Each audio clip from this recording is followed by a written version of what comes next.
Hey Mo, are we on? We are. Hey look what's arrived today. My God. And it come in a great big massive box, and thanks to Dave for helping me put it together. We did have a couple of issues. The bed wasn't flat, so we've got a spirit level on it. What is it? It's a bandsaw, it's Billy Bandsaw.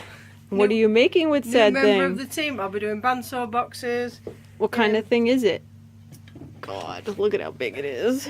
We'll be able to cut. See, I've been making these jewellery stands. This is an unsanded version, using the bandsaw to cut it up and cut the curve and put the slits in. And we've been borrowing other people's, haven't we? So we thought, well, let's get one of our own. It's like the one I have at school, so it's quite cool. A little bit different, a few different things on it. Got this guard here over the blade.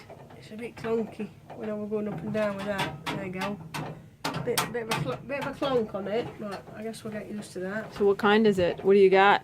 Got a Startrite 403. There we go. This is Billy Bandsaw.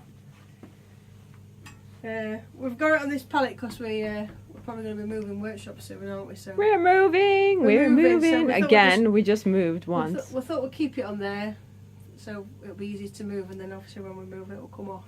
Maybe. But yeah, it's a beast. I've ordered some different blades, some 6mm ones, really tiny ones for doing bandsaw boxes, some 15mm and some 20mm blades. So this one's 16 that's on here at the moment. Depending on what you're cutting, you put the different blade on and what radiuses you want and stuff. So I'm excited. We can't play with it yet though, because the plug don't work. That's Sad okay. face. Yeah. All right then. Well, you happy? I'm happy. Your toys are very expensive. Yeah, but you know, we're only going to buy one, so we may as well buy good. Does Right? Mr. Beaver have one? I don't know. What do you reckon, Mr. Beaver? Do you like it?